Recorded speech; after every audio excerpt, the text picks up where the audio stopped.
finding a match between who I am and what I do. Meaning, where is the intersection of my personality, my essence, my gifts and passions and talents, and where the world is hungry and in need? Where is that intersection? So there's that. It's really kind of the basis of the callings work that I've done for much of my career, is helping people identify that place, that experience of where who you are matches what you do.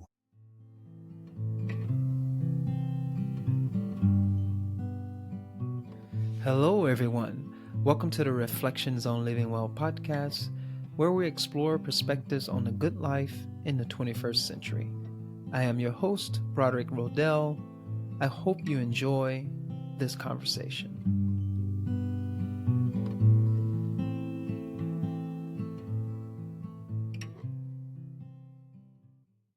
Hello, everyone. Welcome back to the Reflections on Living Well podcast. Today, our guest is Gregg Levoy.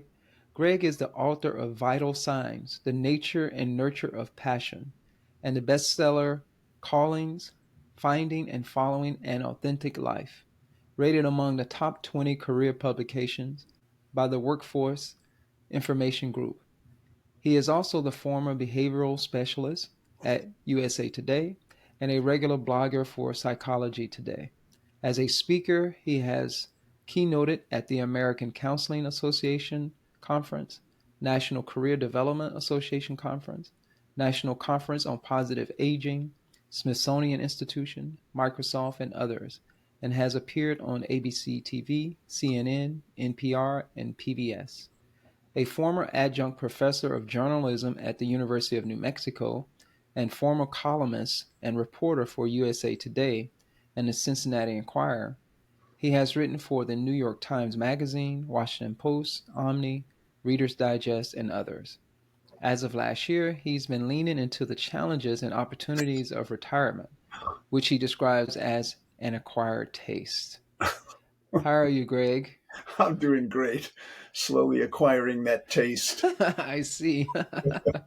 I love that, an acquired taste for retirement. I guess there is, once you've been working and doing something you're passionate about for so long, and then all of a sudden, let me figure out something else. Yep, I exactly. guess that's a readjustment for sure. Yeah, for sure. Well, I'm excited to have this conversation with you, exploring what living well means. What is a life worthy of living? These conversations are, I think, it's very important that we have these types of conversations, Yeah. exploring the possibilities of the good. And I get the pleasure and privilege to interview people such as yourself and and learn something, explore with you, and Mm. see what your insights are about what a good life means. Mm. But before we jump into that, I know I read that bio, but I still like guests to introduce themselves. Take a brief moment to share a little bit about yourself. Mm-hmm. Yeah. Wow. Yeah, it's tempting to think of the resume as covering all the bases and what more is there to say. But of course, there's an entire autobiography in there, and how to pick and choose what to share in addition to that resume. But I think, like you, who I'm guessing is doing this podcast at all because it's a passion of yours. And you're following your curiosity. I think that's probably been my primary motivating drive and impulse and default position in life, is to follow my curiosity. For both of us, it's been following it into conversations with people. That's what I did as a reporter. That's what I did as a teacher. And what we're going to do for the next hour or so is follow our curiosities into a conversation about what does living well mean. So I just love it that we're on the same wavelength in terms of following that particular passion, because that is an utterly defining passion for me, is curiosity and wonder, if not awe. Awesome. All of those are great. All of those are awesome. Right? I Yeah. love how you describe yourself as a curious person, man, open and interested in dialogue and interested in gaining insights from another person through conversation. Yeah. It's fun, it's interesting, it's you always learn something. Someone words something slightly different than you do to have a slightly different nuance Yep. because inevitably each one of us inhabit a different reality. You know, Absolutely. we have a shared reality, but our individual reality is not completely different. It's very, very different. I Oh, can never know your reality, and you can tell me as right. much as you can. I will still not quite understand and know your Right. reality fully. So Yeah. it's fun to hear what other people have to say. Yeah, it is fascinating. This is one of the things that I appreciate about one of the involvements in my life has been for about 5 years, and it's a methodology called circling. I don't know if Hmm. you've run across this in your travels. Circling is a process of, and this is the language they use, getting your world. So there's a group of, let's say, a dozen people, and let's say during one of the meetings, you decide you want to be circled. So you tell the group something that's up for you, or something that's alive for you, or something that's just on your plate at the moment. And our job as the circlers is to get your world. So I love Hmm. that you started out with that idea. I've been training myself really my whole life in many ways to get other people's world and to get the world. And you do that through asking the focal person questions and sharing impacts with them. Like when you told me about your dad just then, I noticed a pit in my stomach. Mm. And I feel contracted. I wonder how it feels to hear that. But the idea is no advice, no storytelling, no agendas, no, let me tell you about the time this happened to me. It's just get Broderick's world. Hmm. And I just have so appreciated what that brings to my interactions with people and with the world. Is Hmm. like really kind of what you do with the podcast. In this Yeah. case, it's get Gregg's world. I love it. Well, the world gets to experience this conversation, and Yeah. I that's the thing I love about these is that we can inspire through our dialogue, further dialogue, and encourage others to participate in this conversation, this exploration on. In this case, we're narrowing the conversation down to um, exploring this particular theme of a life worthy of living. So Yeah. speaking of which, so what does that mean to you? And then we'll unpack it. We'll Yeah. see what comes about as a result. Yeah. So, what does living well mean? Well, several things pop into my mind. One of them is finding a match between who I am and what I do. Mm. Meaning, where is the intersection of my personality, my essence, my gifts and passions and talents, and where the world is hungry and in need? Mm. Where is that intersection? So there's that.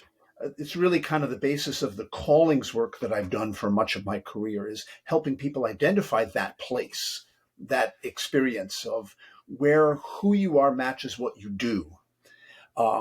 So that seems like part of living well to me is when you find that sweet spot, and I think people know it when they experience it, and they know it when they don't. People know. I mean, I taught for so many decades these callings workshops, and people have an intuitive sense when they're off track. And this is another part I think of living well in my experience is staying in conversation with myself. So most of the people that I've asked about their callings have told me at one point or another that they had a self-reflective practice of some kind. I was really struck by that over and over and over and over. So a journaling practice, a dream interpretation. They belong to a group like circling, or a men's group, or a women's group, or uh, some form of turning on the receiver and then being willing to hear what you hear. I've found that to be an acquired taste as well.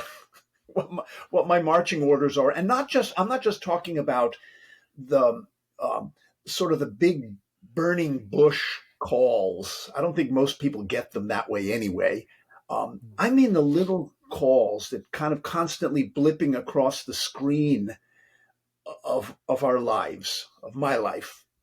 And I only figure these out by listening down deep on a regular basis, having some way of being self-reflective. For me, that's typically been journaling, um, and dream interpretation, and noticing what section of the bookstore I always go to first when I walk into a bookstore. You know what I mean? And noticing decisions that kind of need to be made in my life that I'm not making, or conversations I need to be having that I'm not having. These are all callings, in my opinion. I kind of want to take them off the shelf for myself and for other people, off of that the great big calling shelf, and make them really accessible. You know, little synchronicities, those are callings, those meaningful coincidences. So all that kind of stuff is just, what are your ways of knowing? I guess is what I'm getting at. What are your personal ways of knowing? Mine are dreams, and mine are intuitions, and mine are passions, and the things that I discover by journaling with the critic turned off. Mm. This is easier said than done. Uh, you know, turning off the critic and just listening unabashedly to what voices are in there that want to be heard. And that's part of living well to me. Get what's on the inside out. Mhm. Your voice, your passion, your intensities, your fascinations, your creativity. Get what's on the inside out. So Mm. those are some of the things that pop into my mind when you ask the question, what does living well mean? Mm. Beautiful. I Yeah. love it.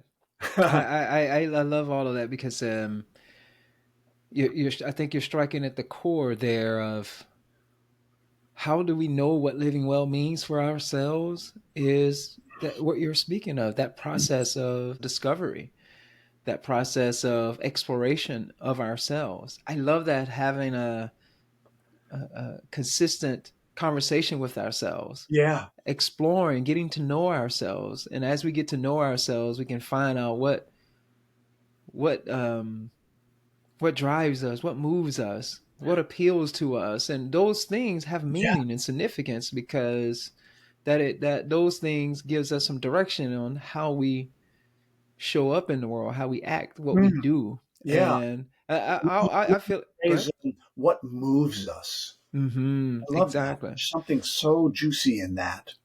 Exactly, and it requires some self-reflective exploration, and I Yeah. love you giving those different ways of doing that. Journaling, I feel the Dream same. work, Journaling, dream work, and um, deep ex- conversation. deep conversation, but exploring what am I drawn to? What are my interests? Why am I going to this place in the bookshelf in the bookstore right now? Yeah, Why exactly. am I attracted to this thing? What is happening here that requires this uh, self-reflective, consistent self-reflective Yes.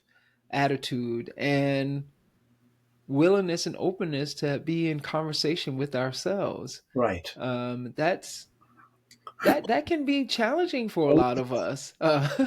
And that first step, it sounds like, oh yeah, okay, just you want me to just look at myself and be reflective. I'm like, try and see. It can be absolutely one difficult. from the easier said than done file. And I want to offer a gracious bow to what I'm asking people to do when I say that, or when I used to do my teaching around the country. My primary MO in helping people identify their sense of calling, or what moves them, or what fascinates them, is a bunch of nosy personal questions. That's like, it's what I did as a reporter. It's what I did as a teacher. Ask a lot of nosy questions. And, you know, part of what that involves is watching a room full of people squirm. Mm-hmm. Name a decision in your life that needs to be made now, not backburnered another 5 years. That's a challenging question. Yeah. Asking what do you love and what do you hate? What would you change in your work if you could change one thing? Are you living where you want to live? What's the quality of your relationships? Any of those self-reflective questions might highlight for people that they're not where they want to be. And then what? Mm-hmm. What's got to change in order for me to follow my callings? Mm-hmm. So your intuition is spot on, Broderick. It's like, yeah, okay, that's one thing to just say have a self-reflective practice. It's another to be open to it. Oh, yes. Oh, and then what are you going to hear?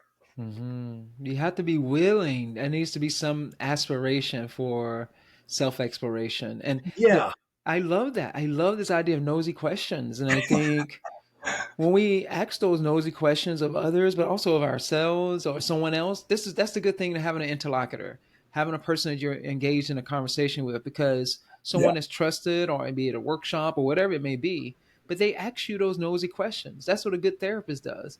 Like, what are you doing to help you hold you accountable for, because you're right, because we tend to squirm a little bit like, I don't want to go there. I don't want to look at that. I don't want to look at myself. I'm afraid of what might be there. exactly. But it's beautiful when we do it. I do, and doing it in conversation, just regular conversation. Mm-hmm. I love it when people ask me nosy questions, and half the time they preface it by saying, "Tell me if I'm overstepping my bounds here," or I used to get this in class a lot. I know this is a stupid question, but people are afraid to ask what they think of as personal questions. I happen to love them because it drops the conversation into deep water. And the older I get and the more precious my time is, the less patience I have with just chit chatty conversations. I mean, I can do it with the best of them, but I love it when somebody asks me a nosy personal question. Me too. And it's like, oh, okay, now we're getting what people refer to as being real. Exactly. I love it. I'm with you on that, man. Right? I'm like, ask me. I'll put it all out on the table. Exactly. And in the process, people who know me, they'll see I'm like exploring it, and some of them like, wow, you're really divulging here. I'm like, well, I'm trying to figure it out. You asked. Yeah, You asked the exactly. question, so I Exactly. I want to know myself. I Yeah. haven't. That's interesting. That's a good question. Let me explore and see, because I want to know the answer. It's almost like we And are a witness to our own experience and our own selves, and we ask that someone asks a question, and we ask it of ourselves. The process of discovering, I'm discovering in real time yeah, what it really means to me, what's actually going on, what my thinking is, or what is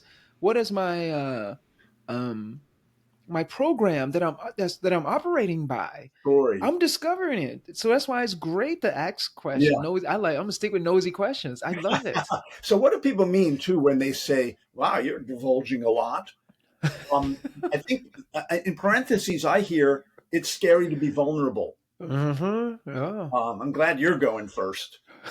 You know, but I think this is one of the great revelations of my later life, and maybe one of the active ingredients in living well too, is vulnerability is not weakness; it's strength. That Mm-hmm. has taken me half a lifetime to figure that out. Um, in relationships, in conversation, even divulging, as you put it, revealing, being willing to be vulnerable allows the other guy to do the same thing. And then again, you've dropped into deeper water and more really knowing one another and being known. But vulnerability is scary. I'm not trying to soft pedal that. I'm just noticing that it is strength. I build strength into my relationships with my partner, with my friends, with students, with interviewees. Like when I'm in your position and I'm interviewing somebody, to divulge, to be a little bit vulnerable myself, and it helps people trust me. And it's a superpower to be willing to be vulnerable. Again, Yes. not easy. Not easy. I love it. We're like soul brothers. So I was sitting there thinking, like, that's our superpower. Actually, Yeah. it really is. And we're not saying it's not. We're not saying it's easy, and we're not saying that there are. I'm not the word dangerous. There are aspects of being vulnerable. You have to be careful with that. You got to be careful who you're vulnerable with. Mm, You have to be, it's not necessarily appropriate in all contexts to be that's vulnerable, but it doesn't mean that it's not a superpower. Just because it's not appropriate to be extremely vulnerable in all contexts doesn't mean that it's not a superpower. And it depends on how well practiced you are in vulnerability. mm, I'm pretty well practiced in vulnerability, and I'm decently secure in myself, such that I mm, can be more vulnerable in contexts that I could not have been in 20 years ago, for uh-huh, instance, uh-huh, because I just wasn't as well practiced in being vulnerable. I wasn't as well practiced in self reflection. I wasn't as well practiced in having a secure sense of self. So I understand that the process of being vulnerable in different contexts shifts and evolves over time with practice. But it doesn't mean that it's not a superpower. It's still a superpower I think because so. it's actually really liberating and freeing. I kind of accidentally came across it years ago. I was having an argument with a roommate, and I was just like, just be honest right now and be vulnerable with yourself. And the room changed. I was like, Mm. whoa, this is magic. If you just like, I'm going to be vulnerable here. Like, yeah, I screwed up. Uh-huh, This is what I was thinking. uh-huh. This is what was going on. And the energy changed. Mm. The argument it disappeared. It became much more of a space of curiosity and openness. And like, then he became vulnerable Mm. and say, "Oh, this is what I was thinking." I'm like, "Whoa, that is so liberating." I Wow. mean, I didn't use those words at the time, but I could feel that shift in the vibe. Where I was just like, That's that's interesting. Instead of just fighting and I don't know, keep my being defensive, being stick to your defensive, story. my hard shell, and I'm right. Yeah. And Oh, there's no way if I be vulnerable right here, I'm gonna be susceptible for someone to pound on me. Some and- people will. Some people might in certain contexts. But in that context, this person was like a brother to me, mm, and we were like, let's man, take off that shield and yeah. allow yourself to be vulnerable and Yeah. honest with I him would and say start yourself. small with those. Yeah. Keep up your shell things. Um, and I appreciate your comment about being practiced at it. You're good at it now compared to 10 or 20 years ago because you've practiced. Um, I in one of the circling meetings I had last year, I had a conflict with a member of the circle. It was a woman in this case. And so they did what they do in circling. They had us sit knee to knee on the floor with everybody around us. And the term they use is clearing the schmoo, I love it. clearing the conflict, clearing the shit between you. I can use that term on the Yeah, air. oh yeah, oh yeah. Okay. And so she and I would sat and we were facilitated by two of the facilitators, and we're talking at each other, and we're explaining, and we're defending, and at one point one of the facilitators say, "Wonder if you guys would stop talking and just look at each other." And so here was an act of vulnerability that didn't involve a word; it involved Mm. stopping the words. And suddenly you're just naked without your words and all your defenses and your stories. And I'm not kidding, Broderick. Within 10 seconds, the two of us were in tears, Oh, just it's looking beautiful. into the humanity of the other guy, the vulnerability, the frustration, the hurt. Um, and it was magic, to use your word. It was magic what happened in that moment when we were, in this case, facilitated into vulnerability. But the Hmm. vulnerability was stopping talking sometimes and just letting the feelings that are there between you and somebody else arise. And it was magic. Right? See, folks. It's so that's another good example. You don't have to be saying anything. It's a presence. Vulnerability is a presence. How am I presenting myself in this moment? Sometimes it's maybe I need to be quiet. I'm not talking. I'm Yeah. just witnessing the experience of myself and the other, Mm. and to be locked in, to discipline that vulnerability with, okay, then just look at each other. And that's vulnerable. Oh boy. That's being vulnerable. And to allow that to happen, the magic. It's just like, it's almost like there's an aspect of ourselves. This is, I'm just going to use this as a metaphor because I Okay. don't want people to think that this is like, oh, that's your metaphysics, but this is just a metaphor. It's almost like there's an aspect of ourself, there's a core self that all of those, we can like something like the internal family systems. You got all these different parts, these different parties within ourselves that's on the forefront. But when we allow ourselves to be vulnerable, it's like those parties on the forefront, those aspects of parts of ourselves on the forefront, quieten down a little bit. And then we get to really be, our core self is revealed in some capacity. And we're like, oh, Mm. that's so freeing. I don't have all that noise. Oh, I know, and we may not be conscious of that. That's just one analogy, one metaphor for looking at it.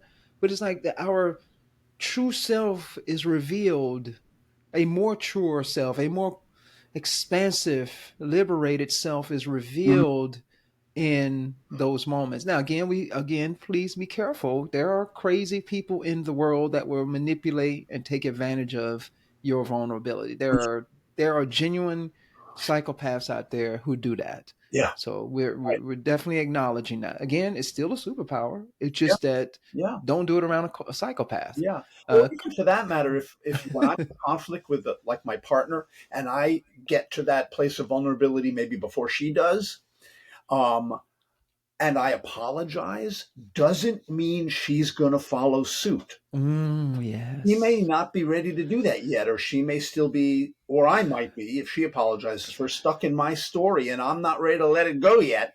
And I'm going to keep Hmm. hammering where she's been the mature one and apologized first.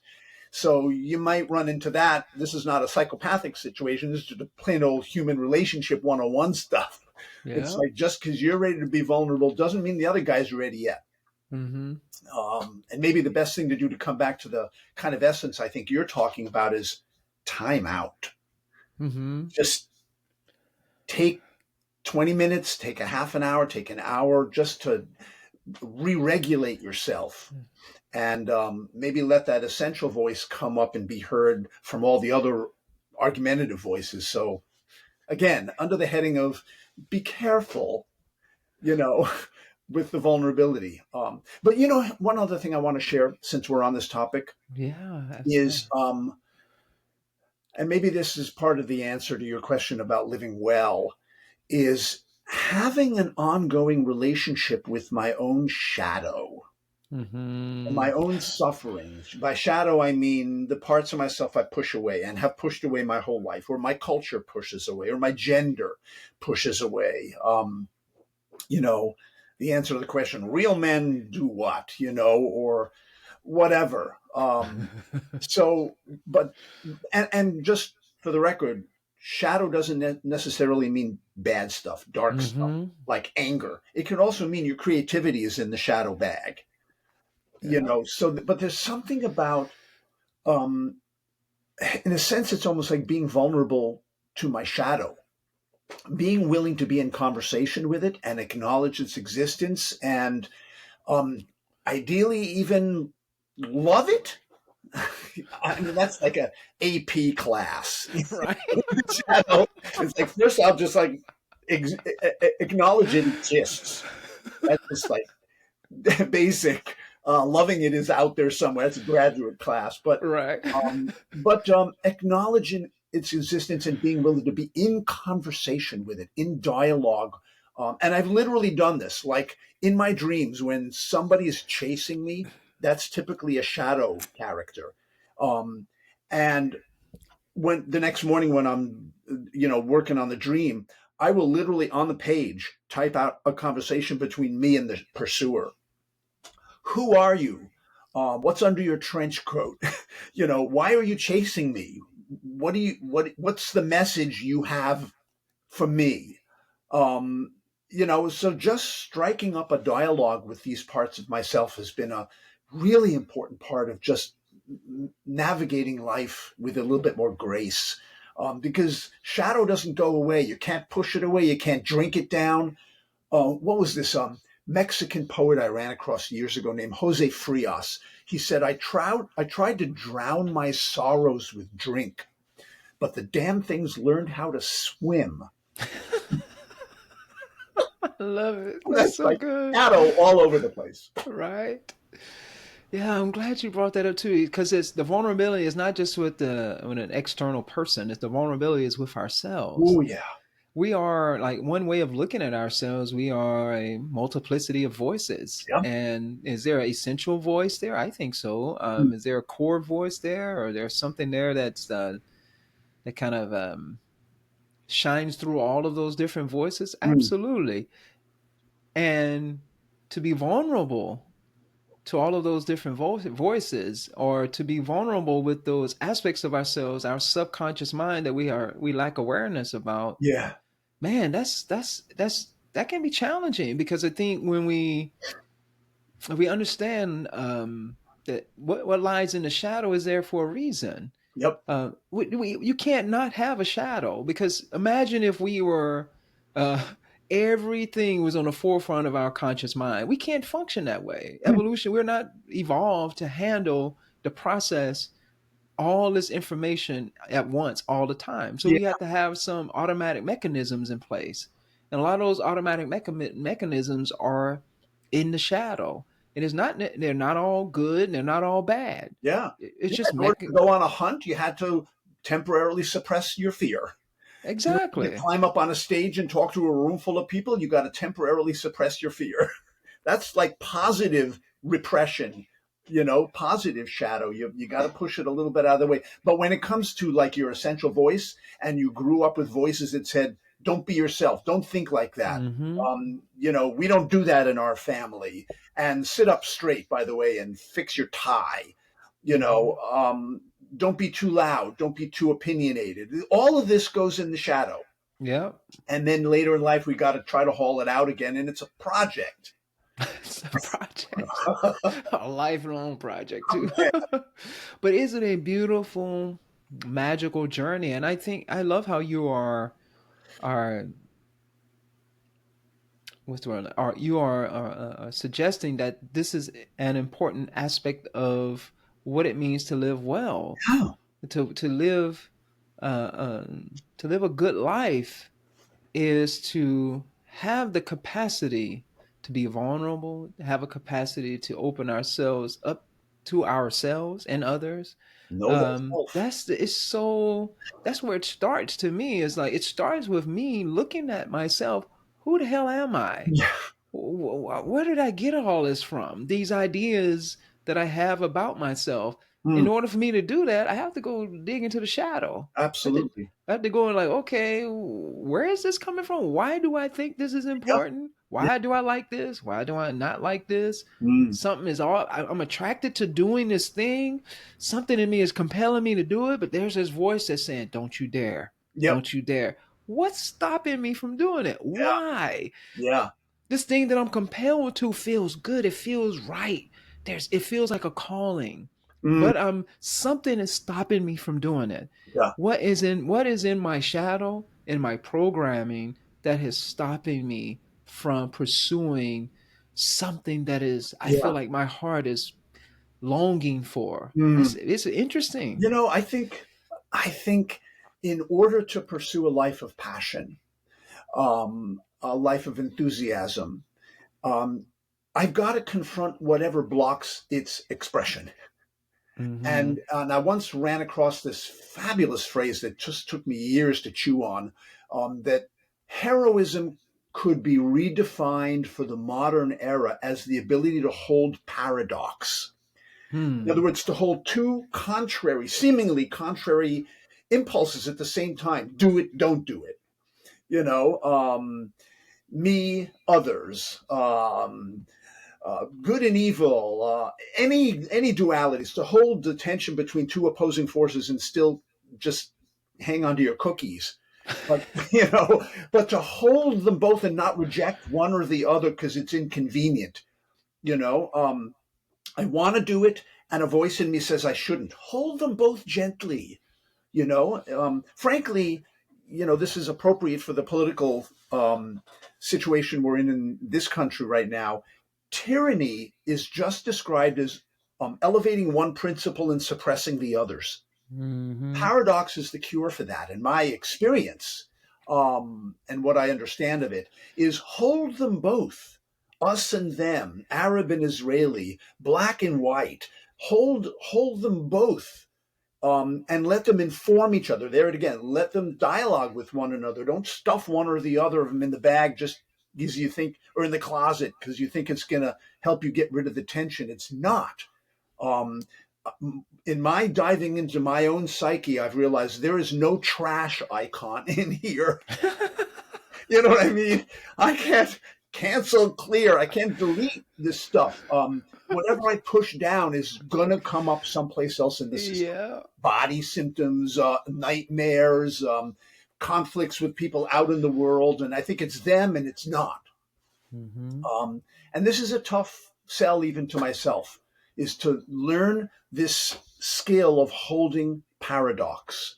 Two things that are both true simultaneously and need to be brought to the bargaining table, hammer out some kind of treaty that's going to work for both of them. Mm-hmm. Anyway, I just feel passionate about that. My own struggle with holding the tension between two things that seem opposing. Oh yeah. I mean I think that requires a certain level of vulnerability again. Yeah, It require in order to hold those two things in tension you got and to. to hold and to witness, and it goes with what you originally said. When we do that, and when we're engaged in reflection, when we're looking at it, let me just step back from all the noise. Mm, Let me tap into this. Use this analogy of my core self or my more essential self. mm, I like this idea of the conductor of an orchestra. Let me be the conductor. Let me sit back and see what's happening here. Let me see the conflicting sounds and noises and seeing what is possible. Where can we find agreement and make something beautiful out of all of this cacophony of sound?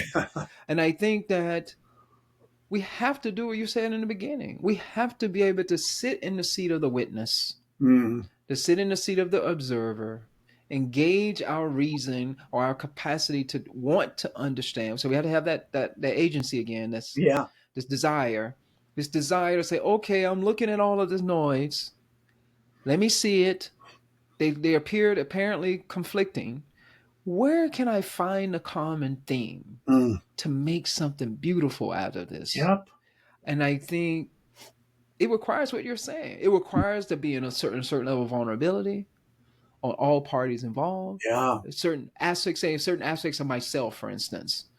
There's this one aspect of myself says do the thing, the other aspect that says don't do the thing. The other one that says if you do the thing, man, your life would be more beautiful. And the other like, nope, if you do that thing, you're gonna die. And it's like, hold on for a minute. Let me look at those two. I'm like, and ask those two aspects of myself. Can you all just be vulnerable for a moment Mm, and be willing to listen to the other? mm, And I will be, as a conductor, it's like a therapist, a yeah. person who's holding the space for that dialogue. Yep. Can you all just listen to each other and see where you're coming from and see can you find a common interest? Yeah. And with that common interest that you have, see can you learn how to work together? Mm, I get it. I get that the voice in me that's saying, don't do this because you're going to die because you're trying to say this can be dangerous. You need to be careful. yeah. And the other voice is saying, no, you need to do this because this is beautiful. This is going to be great. Yep. Because it's going to be healthy for you. I'm like, okay, I hear all of that. Let's Mm, figure out a way to do this together. Let me take into consideration the dangers that may be involved in mm, making that choice, for mm, instance. And I think then I mean that's the recipe. yeah. I think what you're saying is right. No, right, but I think I like what you're saying because it No, is a recipe. hearing that I'm right. It's a recipe for the good life. Yeah. Have It you ever sets the run across stage. an organization called Braver Angels? Yes. So Yes. this is the group that brings people together from very opposite sides of the political spectrum to talk to one Mm-hmm. another. Obviously, it's going to be highly facilitated Yeah. for the work. But I and my partner logged on to one of their Zoom calls once, and what they do is they throw you into a breakout session at some point with people from the other side of the aisle. and you pick a volatile subject. In our case, the breakout was about gun control, and you try to work it out based on some of the the ground rules that they've set. So there was a woman in that breakout session who was pro gun in a way that I'm not, and in being in the breakout session with her and a few other people for 20 minutes, she said, "Look, I live out in the country. The nearest cop is a half an hour from me. Don't tell me I can't have my guns." And eventually the conversation came around to the school shootings. And at one point, I heard something in what she was saying, and I labeled it. I said, I just realized something. You and I, very different sides of this spectrum on this issue, we both care about the children. And there was a moment that my heart just turned over, and it was like, oh my God, here is peace. Here's a little nugget of openness and peace, in just like you said, recognizing something that we share in common, despite all the differences that we also share, as it were. And there was something in just acknowledging what we share that was just peacemaking. Yeah. And that works internally, externally. Yeah. It works in our interactions. We get to practice that with interactions of those who are, in terms of politics, on different ends of the political spectrum. Now, again, there are extreme ends where people are unwilling to listen, unwilling to do anything, and there's nothing you can do about that. Yeah. But I think that what we can do, like, that's why I love Better Angels. Mm-hmm. I haven't participated in their programs, but I know of their work, and I've listened to I can't remember the brother's name, one of the people who founded. Right. And I like their idea because I think that that's the case. The being open, being vulnerable, being sitting in the seat of the witness, being receptive to ideas, just listening and trying to empathize with that idea. I think cognitive empathy is so important. And when we are able to do that, I'm like, okay, now how do I put myself in that shoe? Mm-hmm. For instance, in this case, I grew up in rural South Carolina, and I grew up around guns, and I really don't have a problem with guns. I mean, when I'm sitting in the house, there's like a shotgun just sitting in the corner, and no one bothers it. All the kids in the house, nobody bothers it, because it's just, that was just, you just don't do that, and we just thought about it in the context of hunting. Yeah. You go hunting rabbit or squirrel or something like that. You grab the gun, and if someone comes in and try to break in the house, well, you just grab the gun. The culture is such that that's the situation. So in that situation, I can totally understand where this lady is coming from, Right. especially when you're in rural America. You don't know what's going around. That people do crazy things. Yeah. It's rare, but it does happen, and the gun is a very useful thing in protecting yourself. Exactly. And I can still have that conversation with someone that doesn't like guns because their relationship with guns have been negative. Right. And I get it. I understand that because it is a scary instrument. Mm-hmm. It's an instrument of violence. Mm-hmm. It's an instrument of death. Let's be real. And I understand that. I get it. I get that. But how do we take those different perspectives and find a common interest in the way that you've done? The thing about school shootings came up. Most people I know with guns, I have a relative that's a gun enthusiast. He talks about like how it's people are inappropriately using guns, or that it's the people who have guns, not the gun itself. And he talks about how he's a lovely man. He cares about kids. He thinks it's horrible that school shootings are happening. Yeah. So finding that common interest, and then when you have that kind of conversation and dialogue with each other, like, oh, I see where you're coming from around gun control. I see where you're coming from around, you don't want all your guns taken away from you. Oh, that completely makes sense to me. How do we find a healthy compromise? Yeah. That's the beautiful thing. Yeah. And like you said, it's not just the external world or with other people. Inside myself, I find all these dramas. Like, it's easy to demonize certain kinds of people or who have certain kinds of beliefs, othering them and demonizing them. I do the same thing in here. Exactly. There are parts of me that I'm like, I don't like that part of me, and I'm gonna exclude it from the table. I remember when the whole DEI thing really hit the news some years ago, diversity, inclusion, equity, and all that. And everybody was talking about it in the context of the corporate scene. I'm like, God, I do that inside here all the time. Who do I Mm-hmm. exclude from the room? Who Yeah. do I not want to hire? Who do I not want to hear from? And that's just shadow. And in order to Yes. honor the whole movement of DEI, I've got to start my own backyard. Exactly, Greg. Beautiful. I love that because I know we've used different analogies. We use analogies of me or a person, two persons interacting with each other, or the persons in our own mind internally. Yeah. I love that. Mm, That equity and inclusion starts in your own mind. When we just completely repress certain aspects of ourselves. Now, of course, if I have a violent aspect of myself, there's a certain level of repression that is necessary, suppression. mm, But that doesn't mean that I'm not willing to listen. Like, right. where are you coming from? Yeah. If I have a violent impulse, and I think we all do, we might not act on it, but we all have a violent impulse. Yeah. And how do I get to understand that violent impulse? Because I don't want it to erupt Mm, in situations that are not necessary yeah. for that violent impulse to erupt. Right. I don't want to do that. And I'm like, it's probably most human beings rarely need to engage their violent impulse. You're being attacked by a tiger, you might want to engage that violent impulse to Of survive course. that Right. situation. Or protect But the family. protect your family.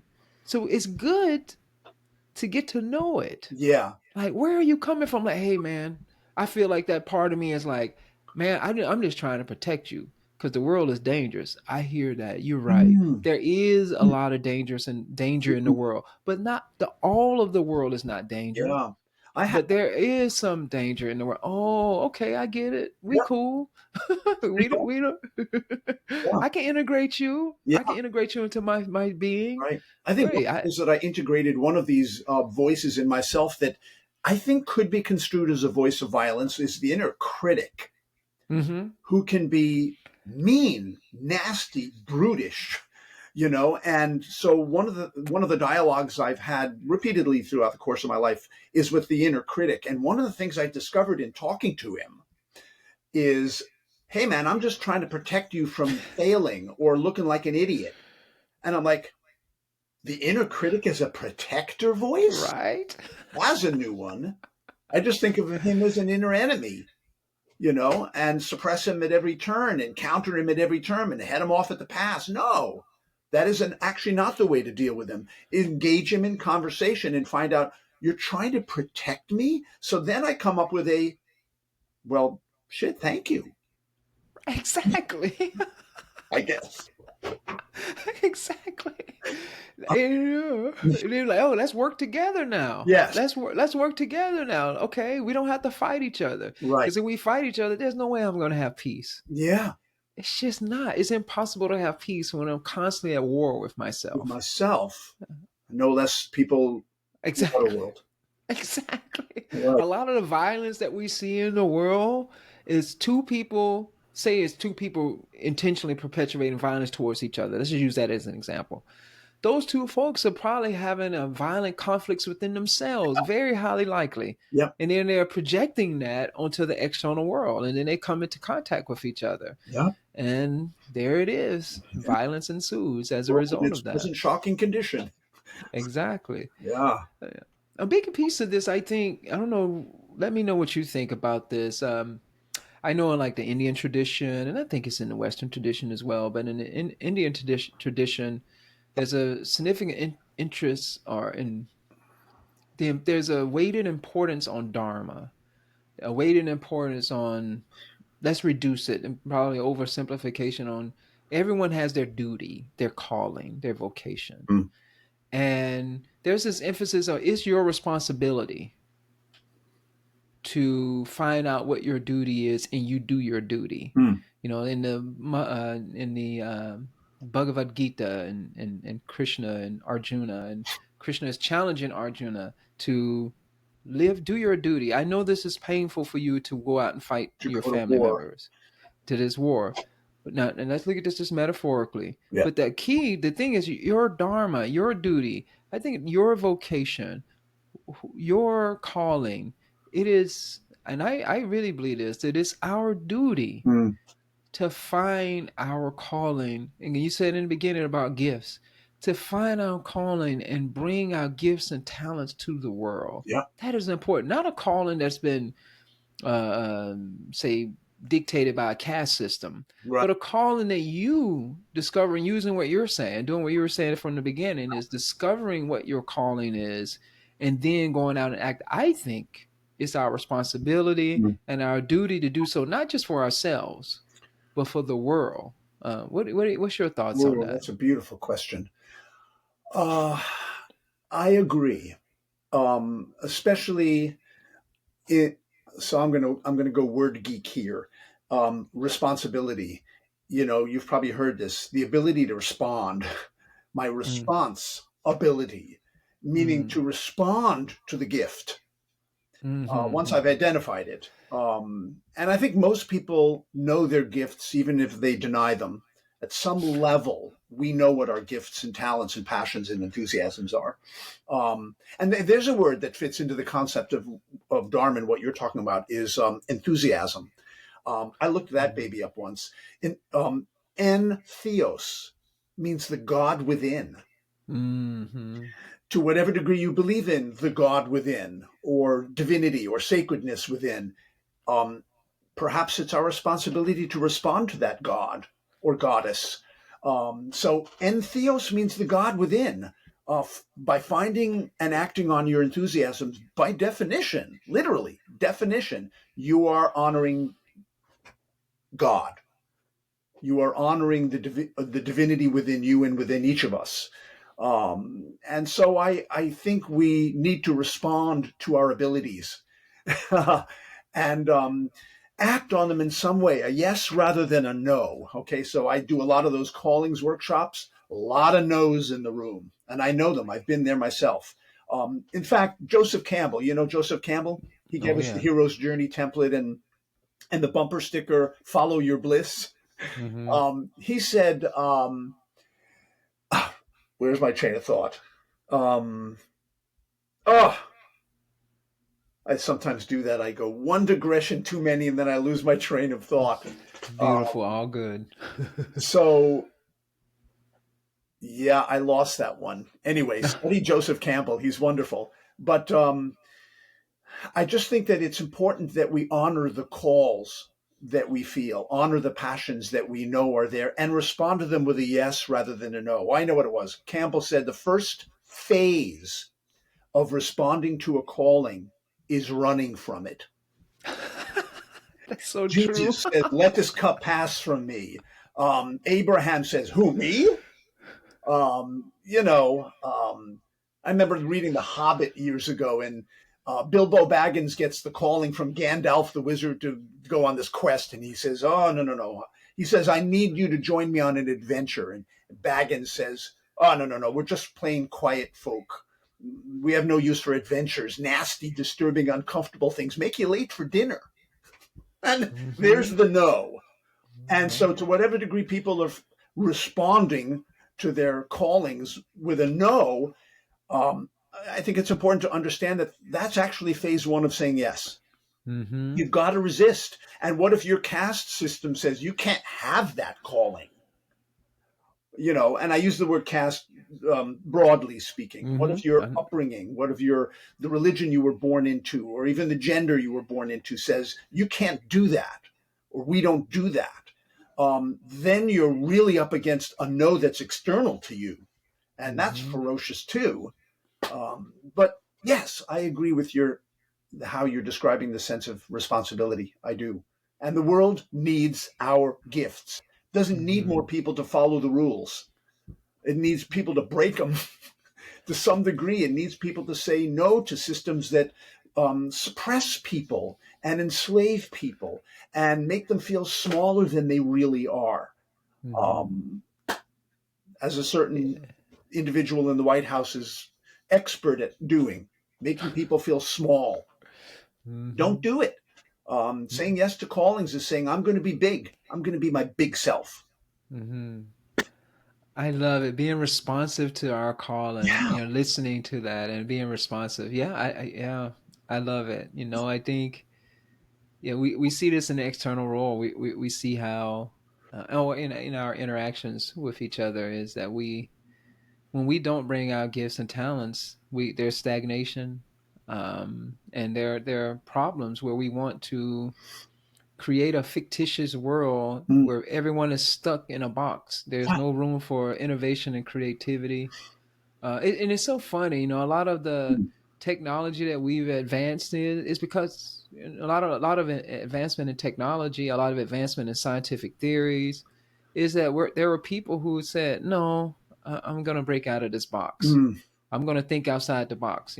Einstein, no, I'm thinking outside the box. Yeah. Now, as he got older, he wanted to create a box and be like, "No, no, no, you can't. That's quantum stuff too foo foo for me." Yeah. But I think the important thing is being able to break out of the box, and that breaking out of the box, out of the confinement of what we supposed to do, our conditioning. It's scary at first. We do run, Absolutely. like, hold on for a minute. I never forget when I was in graduate school for chemical engineering, and Hmm. my interest was in being a professor in chemical engineering and possibly being like a VP of some um, in some research institution of some sort where I can just really focus on the research. Mm. And in the middle of all that, I was doing all this reading and exploration, and then I had this feeling like, no, I don't want to do this. I want to do something associated with health and wellness. I want to Mm. help people be healthier and happier. Mm. Man, at first, I was not willing to hear that. I was like, this is crazy. Mm. I'm like, there's no way.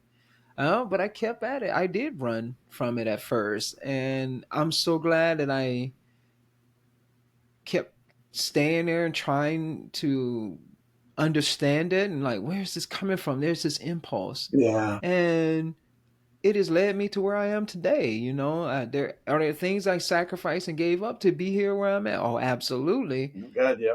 But at the end of the day, I feel like I'm sitting here having this amazing conversation. I'm so like blissed out. I've been smiling this whole time from this conversation. By the way, I'm having this amazing conversation because I made that choice. Ah. I felt like I listened to this calling inside of me. Like there's something that's compelling me to do something associated Mm. with supporting well-being in the world. Absolutely. And now I have a much more sophisticated way of looking at it than I did at that time. But that was a hard choice, man. I'm in like chemical engineering, graduate Ooh. student. I'm like, there's a few black men with PhDs in chemical engineering. I went and finished, but particularly in teaching and Mm. in a university, Mm. there's very few at that time, and it probably still is. I don't even know. And I had all of that Mm. saying, "What are you doing? Are you crazy?" And then what I wanted to do in well-being was not conventional medicine. It was something associated with alternative medicine. Right. I'm like, this is nuts. I'm like, no, I gotta stick with this. Something is Mm. the Greg, the Mm.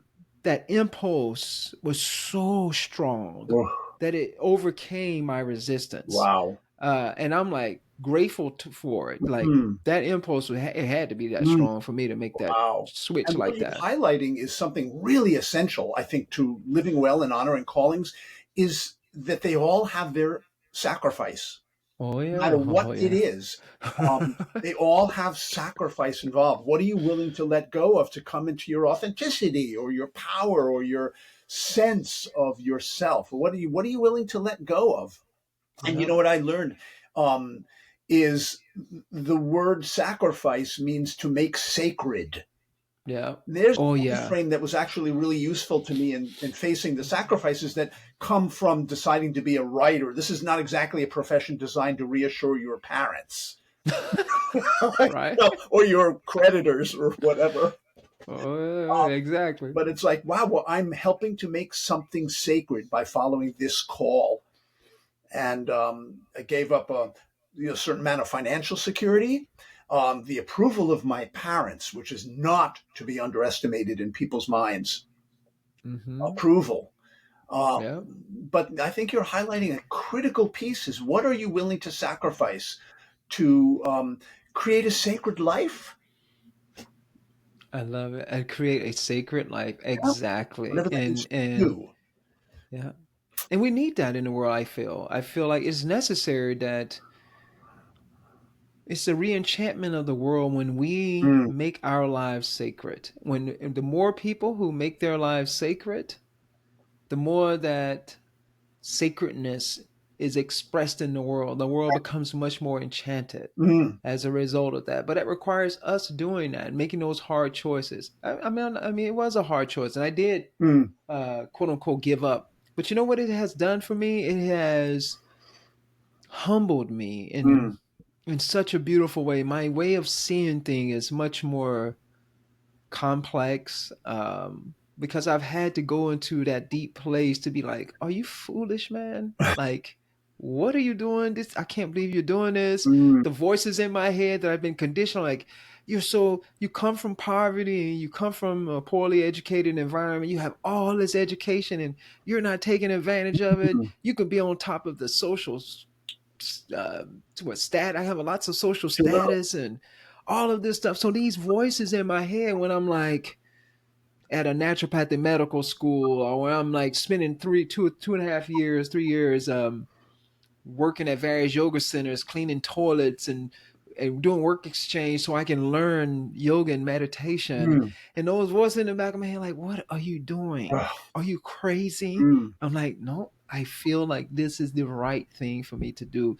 And I am ecstatically grateful mm. uh, for that. So I guess I'm saying that for the audience to be like, it's not necessarily easy No. to do what we're talking about, but it's worth it, Mm, man. It's so worth it. It's mm, beyond words mm. to express what it is that this how the benefit that this has been for me, if that makes sense. Am I saying the right words? But yeah. Absolutely. Absolutely. So have those critical voices calmed down over the years, or are they still as active as they ever were? Oh, they've calmed down. I mean, I hear them, I get it, and I listen. And I'm like, I get it. You want me to be safe and secure, and Mm, I've integrated those voices, and I'm at a really good place now where I can integrate those voices in a way that is it's going to help me have a little more abundance in my life and help me figure out how to orient my life in a way that I'm not just struggling financially, yeah. and but I think the path thus far has been very fruitful for me. I've learned so much about myself. I learned so much about those voices, learned how to integrate those various voices Yeah. inside of me. I get it. And but there are certain aspects of those voices that are especially associated with social status and all that. I don't give a shit about that. But I think that how do I integrate that part of me? And like, it's not just about social status. It's about how do I take what it is that I'm doing in the world. So that voice, for instance, has helped me do this podcast, particularly video. Because for me, I'm like, I'd rather just be, I don't care about having my picture out there. Yeah. I don't care about none of that. I just want to like do the work and be in the backdrop. I don't need to be all in the forefront. Yeah. But I think that part of me, again, I'm not looking for social status by doing this, but that aspect of me was like, no, it's okay for you to put yourself out there. Yeah. Because there's other aspects of me that's like, okay, I like listening to podcasts. I like listening to watching videos of people having discussions, and I like the body language. I get to see more Yeah. of what's going on within the conversation. I'm like, well, offer that to an audience. This ain't got nothing to do with. This doesn't have to be. You don't have to be fixated on social status and Yeah. what you look like and all that kind of I stuff. think Self promotion. That's what not what this is about. what you're getting at sounds like, and I had to do this too, reframe what success even means. Exactly. In order Yeah. to quit my job as a reporter to be a freelance writer, I had to reframe success not as um, something external to me, for one thing, not something that's reflected to me in other people's approval, but something that comes from inside of me. That was a piece of work. But to reframe, reframing success, it's like I'm not even successful so much as a writer, but because I'm a writer. You hear that one? Oh yeah. Say that again, Yeah, because I think that it's I'm that's not even good. so successful as a writer but because I'm a writer, because I'm in integrity with who I am. And that to me, by the way, hearkening back to the beginning of our conversation, as part of living well, is is honoring my own self, being in good graces with my own soul. And being able to sleep at night because I'm doing what I was put here to do rather than what somebody else said I was put here to do. So something about um, being most profoundly myself, and not just in the work arena. You know, here's one from a completely different arena. I was commiserating with a friend a couple of days ago about this. We both find ourselves constantly in conversations with people who are talkaholics and can talk at great length about themselves and their ideas and their travels and blah, blah, blah, and not ask a single question about me. And then I feel all harumphy and frustrated and down on my fellow man and woman. And when I'm not taking care of myself, this is one of my mentor in the circling world confronted me on this recently and said, "What are you bringing to all those situations that unfold and that you're frustrated with all the time? Obviously, there's only one guy who's always there when that situation happens, and it's you. What are you bringing to the situation?" And one of the things I realized is I'm not speaking up. Mm. The voice in the back of my head says, "Don't embarrass people. Don't create conflict or awkwardness. Uh, don't make people uncomfortable." And so what I'm doing is I'm creating a situation where I'm not taking care of myself. I'm not being responsible in the deepest sense. I'm more worried about making them uncomfortable when I'm sitting over here fuming because once again, I'm in a conversation with somebody who's not asking about me, not sharing the conversation. So there's another sense in which I'm not um, taking care of myself and being in integrity with myself, which would be something like, um, excuse me, can I pause you there for a minute? I'm noticing that I'm feeling kind of disconnected from you because I want to share some ideas, and I'm finding it hard to find a way in. There's a lot of words and a lot of ideas coming from you, and I'm finding it tough to get a word in edgewise. I wonder if we could share the conversation a little more because I'd love to participate. I love what you're saying. I never freaking say that. I think it in the back of my mind, but I never actually reaches my mouth because I'm Mm. so afraid of, I'm such a people pleaser in that way and afraid of honoring my own self and momentarily putting that above my need to please the other guy. So I just thought I'd Mm. share that idea because it's personal. Oh, so good, Greg. This has been amazing. We're coming to an end here, but I would love to just keep going. And this is great. I love, love, love, love this type of Yeah, conversation. me too. I'm just learning so much.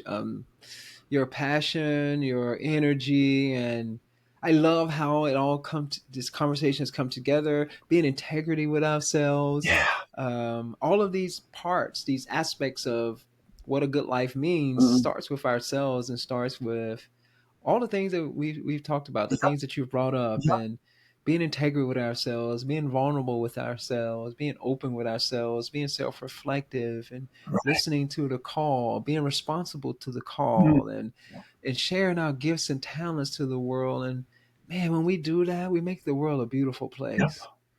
We make the world a beautiful So place. here's Thank. here's here's to us and those of us in our tribe who love to do this kind of work. It's really powerful work. Yeah, Even it is fun. it I always say people like it's fun. It's is. like it's fun to be in dialogue and conversation with someone. We're not having a debate. Is there a place for debate? Go for it. Yeah, That's fine. But this, is so awesome because I'm like so enthusiastic and interested in like what it is that you're saying and your play of words and me responding yeah, to those play of words and trying to make sense out of it and interpreting it in my way and reframing it, not just for you to hear, yeah. but for me to understand and make sense. And we just out of going back and forth Yep. and having this creative, Right. exploratory Yeah. conversation. I mean, Hitting each that's other's just world. exactly. I love it. Wow, this has been awesome. And I hope for me, and I say this often on this podcast, but I'm gonna keep saying it. Our audience, I hope that what we're doing is being a reflection, a mirror of what's possible.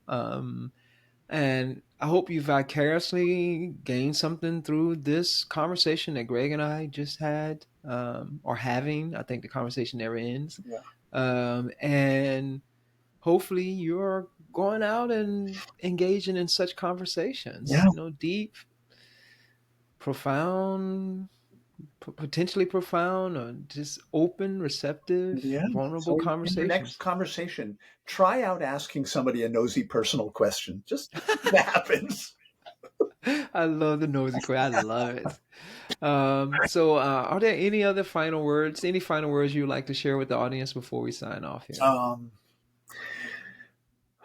I'm noticing what's coming up is simply a thank you for Mm, your inquisitiveness, and if I may say, your tenderness comes across mm. so profoundly. Your openness and your open heartedness and your curiosity, but your tenderness, your caring nature comes across, and um, that's just one of the values that I think is so important to put forth in the world is kindness. And I just appreciate as a interviewer, although I think of us more as conversational partners rather than interviewer. I just appreciate that quality comes through you, and that just makes it so much easier to share. So Awesome. yeah, those are my parting words. Oh, thank you so much. That's very generous, Yeah, and I prefer that to conversational partner. I mean, I use the word interview just because I don't even know why, but I think it is a conversational partnership, yeah, and I'm very, very, very grateful for you, Greg. And I pray that we continue to continue our dialogue, our conversation, and for a long time to come. wonderful. I hope so, Broderick.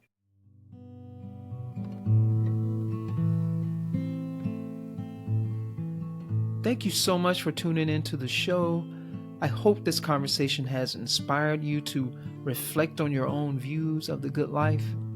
If you enjoyed the show and want to hear more inspiring and thought provoking conversations, please follow, write a review, and rate us on your favorite podcast app. If you are tuning in on YouTube, please hit that like button and subscribe. Your support is very much appreciated.